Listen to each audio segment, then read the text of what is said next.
Do the rich people cringe and say, don't tell them that, Rob? Yes. Don't tell people what you know. Right. Keep them poor. So my father was the head of education, PhD, all that stuff. I go home and ask him, said, why don't we learn about money in school?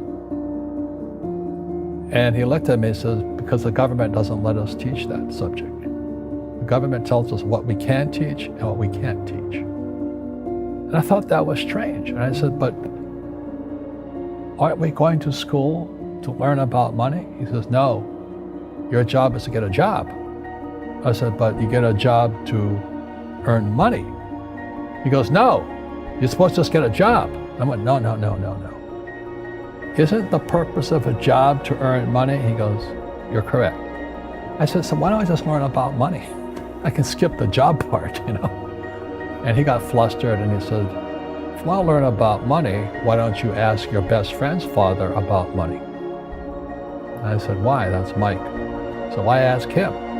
He says, because Mike's father is an entrepreneur. And I said, what are you? He says, I'm an employee. I'm a government employee.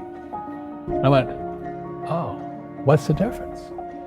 He says, the difference is an entrepreneur must know about money, or they're no longer entrepreneurs. And he says an employee doesn't have to know anything about money, because the government will take care of them, the company will take care of them. So I'm all confused.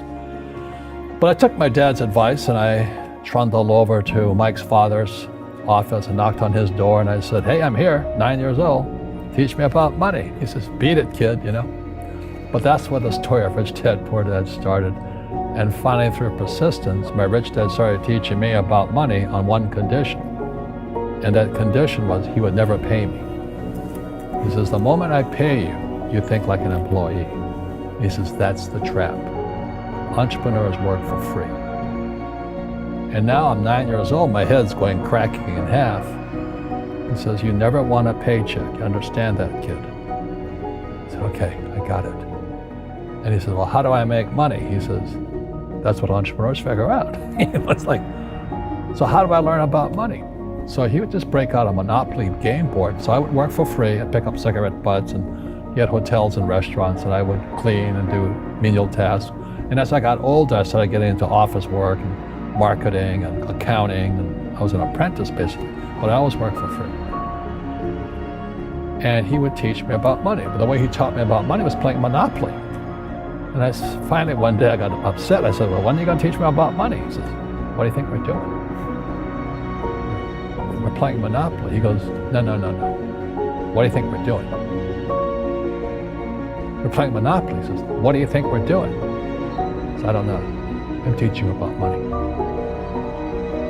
And then that's when, you have one greenhouse. He says, there's many formulas for great success in money. There's thousands of them, but one of the best ones is found on the game of Monopoly. It still is today. 4 greenhouses, 1 red hotel. I said, what? He says, one of the greatest ways to acquire great wealth is playing Monopoly in real life. 4 greenhouses, 1 red hotel. But is that all there is? He goes, that's it. And he says, what do you think I'm doing? And I went, I don't know. So then he took me out and he showed me his greenhouses. And 10 years later, when I was 19, I was now in school in New York, and I come back to Hawaii, and Rich Dad had bought the biggest piece of land smack dab in the middle of Waikiki Beach. And when you go to Waikiki Beach today, you'll see the Hyatt Regency Hotel. That was his hotel. Just like the game of Monopoly. Just like the game of Monopoly. Acquired assets and they became bigger assets. He just kept what's called an assemblage, because that property wasn't that big at the time, so he had to buy out all the small guys. Because Waikiki was a little dirt water little town. So he'd buy out this shop owner and buy that shop owner. And it took him a while, but he finally assembled this large piece of property. And then he and Hyatt put up this giant hotel. And it just sold for $800 million. So that's how I learned about money.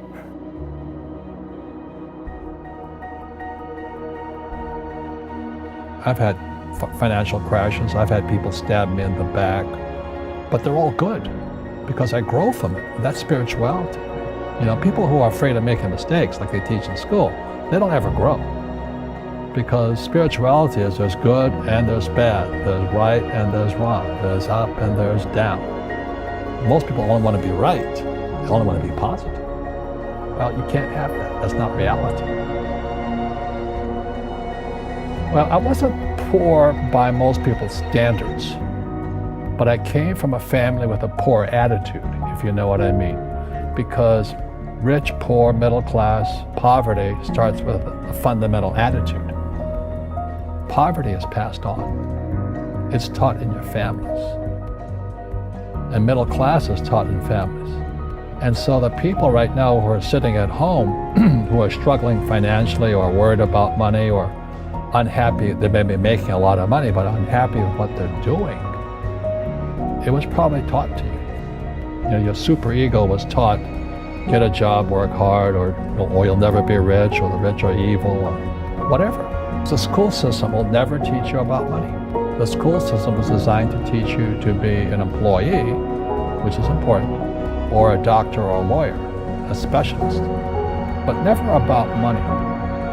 And what most people lack is real business knowledge, like accounting, you know, like debt, like taxes. You gotta know that stuff, but they don't teach it in school to anybody. So, and then when people ask me, how did your rich dad learn this when your poor dad, a PhD, didn't? And the answer is very simply, my rich dad, who's my best friend's father, his father died when he was 13. So his rich dad had this family business at 13 to run. So he had to drop out of school, which was his blessing. You know, there's blessings, and you know, sometimes the blessing doesn't look like a blessing, but it turned out to be a blessing. And then his teachers became his bookkeeper, his accountant, his attorney, his banker, his real estate agents. So he has what I call real teachers, not these fake teachers in school. You see, most teachers in school, they're out of ethics. They teach subjects they themselves don't practice. I asked the teacher, I said, you know, it's only my third year of calculus now. It was called strength of materials. I said, am I ever going to use this stuff? He goes, no. You know, I said, why do you teach it? Because I get paid. I said, do you ever use it? No. And that's why, you know, you have to, in life, one of the things I suggest to people, you got to find a real teacher versus a fake teacher. And a fake teacher is somebody who doesn't do what they teach. And a real teacher is doing what they teach every day. So my accountants, my attorneys, they're in it every single day. That's how I learn, because every day I'm solving problems in my business. So I have accountants and attorneys and bankers and all these people on speed dial because I'm solving problems with my team. I see you giving this knowledge out, and Yeah. do the rich people cringe and say, don't tell them that, Rob? Yes. Don't tell people what you know. Right. Keep them poor. But you know, unfortunately, the poor, as was in the Bible, I'm not real religious, the poor will always be amongst us because it starts up here. Right, it's that fear mentality. It's in their words, you know, and the words become flesh. Again, I'm not really religious. I flunked out of Sunday school also. But when they say I can't afford it or I can't do that, they go down. They become what they say. My PhD daddy says, what do you think I am, made of money? I can't afford that. And my rich dad would say, that's why he's poor. Poor people say, I can't afford it, I can't do that, I don't have time. Because it's an escape. It's an escape, you know what I mean? It's easy to say, I can't afford it. And your rich dad used to say what instead of, I can't afford it? How can I afford it? How can I do that?